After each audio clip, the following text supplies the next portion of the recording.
First of all, Kevin, thanks for visiting with the Movie Fanatic. My pleasure. And first of all, what appealed to you most about your role in this film? The thing that appealed to me the most was being able to just go crazy on Nick Swartzen. I've been wanting to do it for years, and this was a perfect opportunity. And but in truth, it was good just to be able to let loose, and get angry. Yeah. Well, you know, you're not necessarily a bad guy, but a lot of actors say that it's kind of fun to play the meaner side of a character. Did you actually kind of relish in that role of just not having an ounce of niceness in you? I did, actually. I liked it a little bit too much.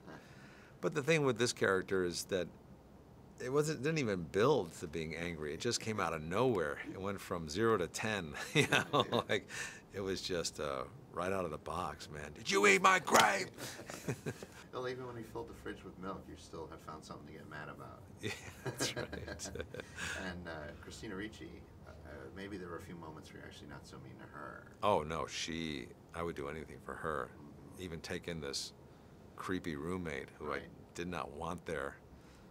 But surprised I didn't kill him. Stuff him in the refrigerator behind the grapes. Kind of wondered if we're going the sequel, maybe. Maybe the sequel. He'll be lurking there somewhere. Yeah. And also, what is it like as a performer to kind of be part of the Happy Madison family, to be kind of in some of these movies? What does that mean to you as a performer? Well, I'm always grateful that somebody wants me to be in their film. You know, because every time you do a film, you think it's going to be your last one. But it seems like this Happy Madison train is just chugging right along. I don't see it stopping anytime soon.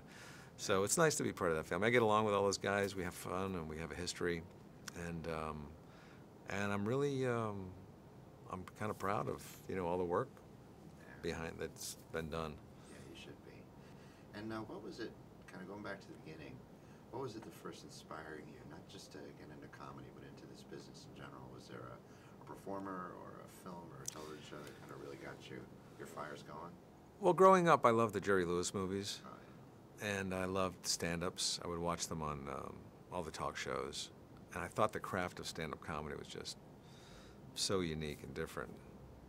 So that's kind of what got me into it, and I liked guys like Andy Kaufman and Steve Martin and Albert Brooks. Yeah. So that was probably the biggest influence for me, the stand-up comedy.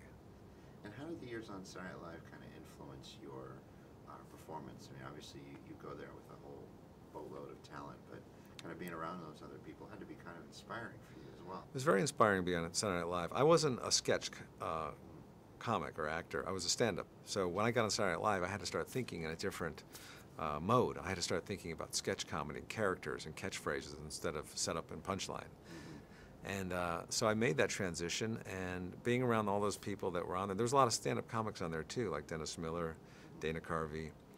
But then there was the great sketch players like Phil Hartman and Jan Hooks, that you really were just mesmerized by their talent, and you tried to learn as much as you could from them. So that was very inspirational. And you mentioned Nick and wanting to have the opportunity to just go off on him. Just professionally, what do you think it is about him that he's kind of got that it as a funny guy? Well, Nick is very likable. I think that's important for any comic. You have to be likable to begin with, even if you're neurotic or have a lot of issues. You have to have like a good character in a film, some redeeming qualities.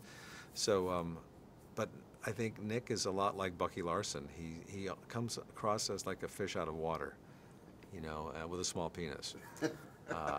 Which I know for a fact, and so people want to like him, and they're with him. They're on his side. Did you ever have a trouble kind of looking him straight in the eye with those teeth staring at you? Yeah, very difficult because it was just so outlandish.